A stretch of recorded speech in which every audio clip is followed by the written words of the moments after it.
سورہ صف تفصیل۔ السلام علیکم ورحمۃ اللہ وبرکاتہ۔ بسم اللہ الرحمن الرحیم۔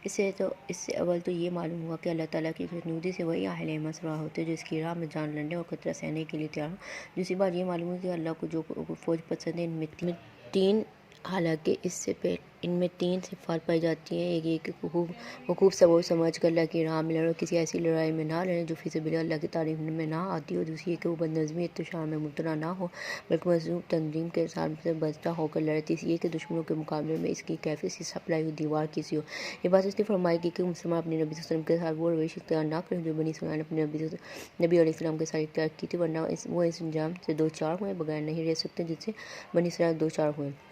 یعنی اللہ تعالیٰ کا یہ طریقہ نہیں ہے کہ جو لوگ خود تیز راہ چلنا چاہے انہیں وہ خود خواہ سیدھی راہ چلائے، اور جو لوگ اس کی نافرمانی پہ تلے ہوئے ہیں ان کو زبردستی ہدایت درست روی سے سرفراز فرمائے۔ یہ بنی اسرائیل کی دوسری نافرمانی کا ذکر ہے۔ ایک نافرمانی وہ تھی جو انہوں نے اپنے دور عروج کے اوقات میں کی، اور دوسری نافرمانی یہ کہ جو اس دور کے آخری اور قطعی اختتام پر انہوں نے کی، جس کے بعد ہمیشہ کے لیے ان کے لیے خدا کی پھٹکار پر مدان دونوں واقعات کو بیان کرنے کا یہ ہے کہ مسلمانوں کو خدا کے رسول صلی اللہ علیہ وسلم کے ساتھ بنی اسرائیل کا ساتھ طرز عمل اختیار کرنے کے نتائج سے خبردار کیا جائے۔ یہ رسول صلی اللہ علیہ وسلم کے متعلق حضرت عیسیٰ علیہ السلام کی صریح پیشگوئی کا ذکر ہے، جس کا مفصل ثبوت ہم نے تفہیم القرآن جلد 5 میں اس کی آیت کی تشریح کرتے ہوئے دیا ہے۔ اس میں لفظ سحر استعمال ہوا ہے۔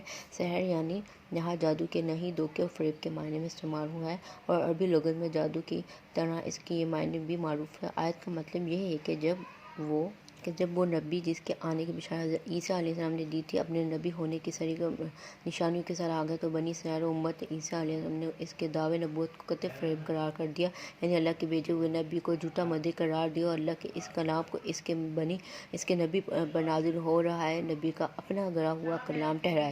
یعنی اول تو کہ سچے نبی کو جھوٹا مدعی کہنا ہی بجائے خود کچھ کم ظلم نہیں ہے، کہ اس پر مزید یہ کیا جائے کہ بلانے والا تو خدا کی بندگی اور اطاعت کی طرف بلا رہا ہے، اور سننے والا جواب میں اسے گالیاں دے رہا ہے، اور اس کی دعوت کو خزق دینے کے لیے جھوٹ اور بہتان و افرا پردازیوں کے تحت کندھے استعمال کرے۔ تجارت وہ چیز ہے جس میں آدمی اپنا مال، وقت، محنت اور ذہانت اور قابلیت اس لیے کماتا ہے کہ اس سے نفع حاصل ہو۔ اسی رائے سے یہاں عمران اور جہاد فی سبیل اللہ کو تجارت کہا گیا ہے۔ مطلب یہ کہ اس راہ میں اپنا سب کچھ کھپاؤ گے تو وہ نفع تمہیں حاصل ہوگا جو آگے بیان کیا جا رہا ہے۔ مسیح علیہ السلام کو نہ ماننے والے یہودی ہیں، اور ان کو ماننے والے عیسائی بھی ہیں اور مسلمان بھی۔ اللہ تعالیٰ نے پہلے عیسائیوں کو یہودیوں پر غالب فرمایا، پھر مسلمان بھی ان پر غالب آئے۔ اس طرح مسیح علیہ السلام کا انکار کرنے والے دونوں ہی سے مغلوب ہو کر معلوم ہے کہ یہاں اس غرض کے لیے بیان کیا گیا کہ مسلمانوں کو یہ یقین حاصل ہو جائے کہ جس طرح پہلے حضرت عیسیٰ علیہ السلام کے ماننے والے ان کا انکار کرنے والوں پر غالب آ چکے ہیں، اسی طرح حضرت محمد صلی اللہ علیہ وسلم کے ماننے والے آپ کا انکار کرنے والوں پر غالب آئیں گے۔ سورہ صف تفصیل۔ جزاک اللہ۔